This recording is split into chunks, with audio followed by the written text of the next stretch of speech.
மட்டுமல்ல, ஹதீஸிலே நிறைய தடைகள் இதை குறித்து வந்திருக்கிறது. சஹீஹ் புகாரியில் இன்னும் ஒரு ஹதீஸ் வரும். ஆயிஷா ரலியல்லாஹு அன்ஹா அவர்கள் சொல்வார்கள், மோத்தா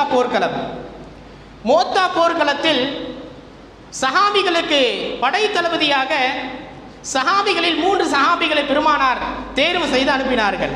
3 சஹாபிகள் யார்? ஜாஃபர் இப்னு அபி தாலிப், அப்துல்லாஹ் இப்னு ரவாஹா, அதே போல ஸைத் இப்னு ஹாரிஸா.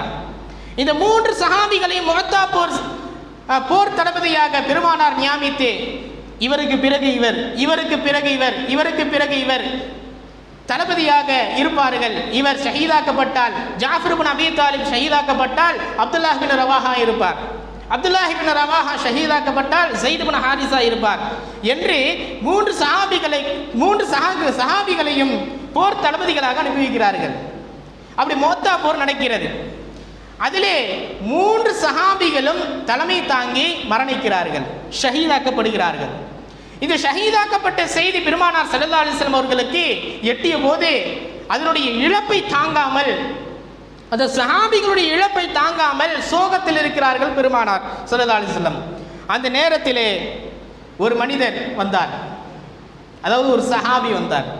பெருமானார் இடத்திலே வந்து சொன்னார்கள், யா ரசூலல்லாஹ், ஜாஃபர் இப்னு அபி தாலிப் ரலியல்லாஹு அன்ஹு அவருடைய இழப்பை தாங்காமல் அவருடைய வீட்டு பெண்களில் ஒருவர் கதறி கதறி அழுகிறார். கதறி கதறி அழுவது மட்டுமல்ல, ஒப்பாரி வைத்து அழுகிறார் என்று சொன்னார்கள். பெருமானார் ஸல்லல்லாஹு அலைஹி வஸல்லம் சொன்னாங்க, உடனே போய் அதை தடுங்க, அந்த பெண்களை போய் தடுங்க. அவரும் போய் தடுத்தார். ஆனால் அவங்க கேட்குற மாதிரி தெரியல. 2வது பெருமானார் இடத்தில் வந்தார், சொன்னார், அந்த பெண்களை தடுத்தேன், அவர்கள் அடங்கவில்லை. 2வது முறையும் பெருமானார் கட்டளையிட்டார்கள், அதை போய் தடுங்க. 2வது முறை வேலைக்கு நடக்கலை. 3வது முறையும் பெருமானார் சொல்லி அனுப்பினார்கள், அதை எப்படியாவது முயற்சி பண்ணி தடுங்க அப்படின்னாங்க. தடுக்க முடியல. பெருமானார் சொன்னார்கள்,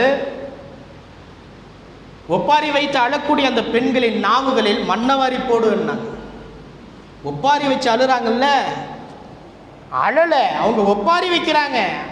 ஜாஃபர் இப்னு அபி தாலிப் மௌத்தாயிட்டான்னு ஒப்பாரி வச்சு அழுறாங்க. அவர்களுடைய நாவின் மீது மண்ணை வாரி போடு என்று அந்த சஹாபிக்கு பெருமானார் கட்டளையிட்டார்கள் என்ற செய்தி புகாரிலே பதிவாகி இருக்கிறது.